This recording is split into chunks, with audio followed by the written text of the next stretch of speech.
Hello, doing Bart Things, back with another video. This is Bart. Maybe this might be a rough video. It's early Sunday morning. I say early. It's not that early, guys. It's like 8 o'clock, but I haven't had my coffee yet, so we're really struggling here. I found a very interesting graph, and I want to talk about it for a sec. So this is a graph of a video game, Guardians of the Galaxy. It's in 1080p ultra settings. Ray tracing off. And if you look, you will see all of these CPUs listed, and you'll see the 7800X3D listed with an RTX 4070 and then without. The ones without, check this. These are all 4090s. Okay? So, it basically is a RTX 4090 graph. Maybe you can see there. But inserted into this graph is a 7800X3D with an RTX 4070. And it's a very interesting result. The 4070 actually beats nearly everything else on this graph. But with a 4070, which is a GPU that costs, or at least retails for $600, versus the RTX 4090, which retails for $1,600.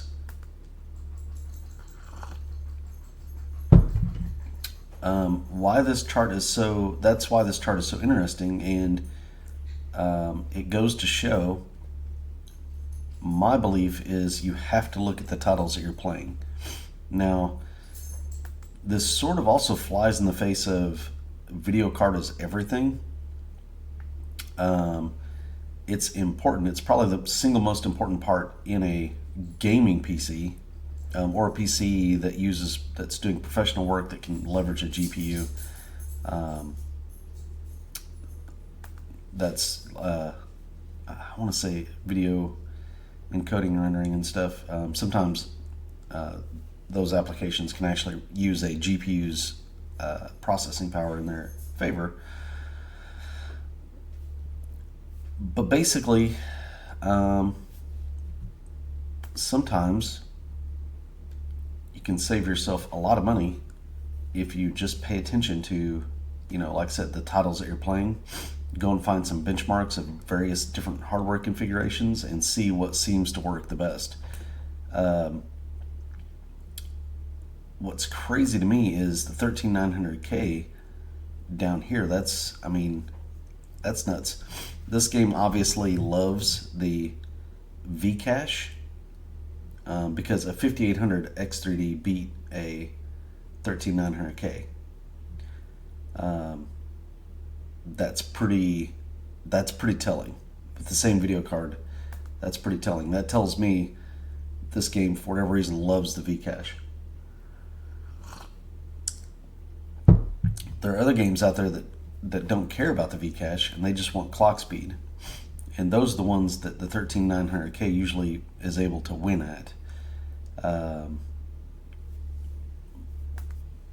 But not always. It's so important, guys. So important that you go and research what it is you're actually going to play.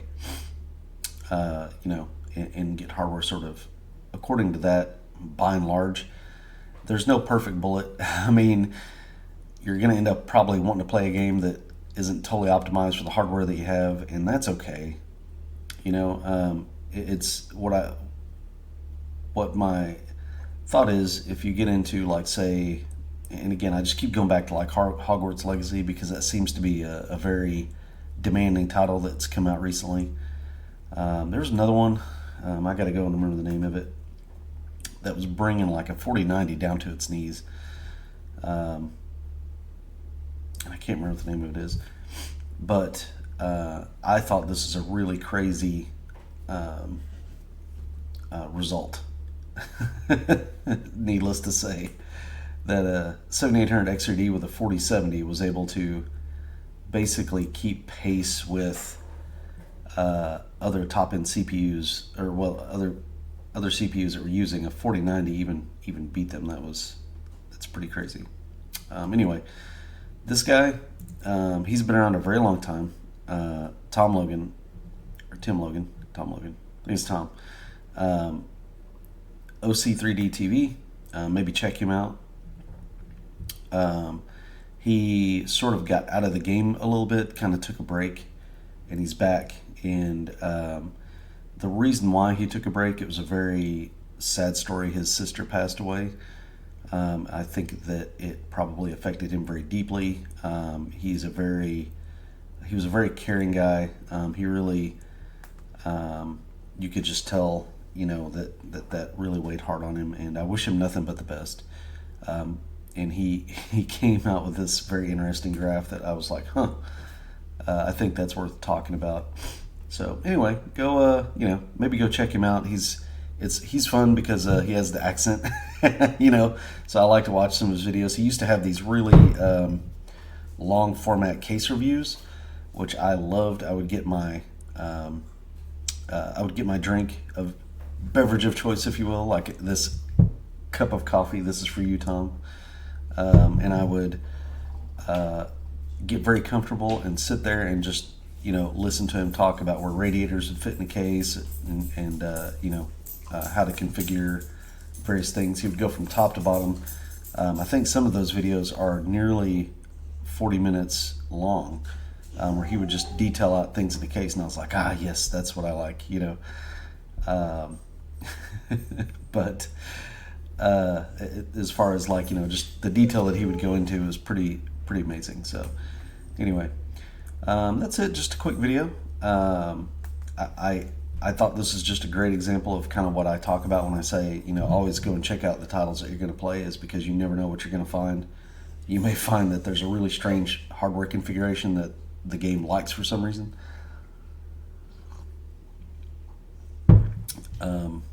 You may find out that, I don't need to buy a $1,600 video card when a $600 video card will mainly get the job done, or one that's, maybe the next step up from here, but not as expensive as the 4090 or something, maybe, we don't know, the other thing that's missing off this chart is AMD GPUs, right? So maybe AMD GPUs may even perform better in this game, or they may, be a better bang for buck. We don't know. We'd have to go look at this game and start kind of crunching down some of the benchmarks. And I know that may seem like a real pain, but that's just kind of the reality. By and large, if you buy a top end, or if you buy a decent CPU with a decent GPU, you're going to be probably fine, but that's going to cost you money, right? It's not like, let's take the 13600K, right? It's not like just under 200 frames per second is a bad average. It's just one of those things. If you're looking to try and tweak, then pay attention to what games you're playing and what those games seem to like.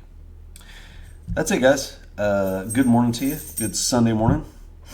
A little cup of coffee for Mr. Logan there. I hope he's doing well, and you guys can see my cat jump up on the counter in the background. Isn't that great? Izzy needs to get the hell off the counter, man. Well, thank you for watching this incredibly low rent production on Sunday morning.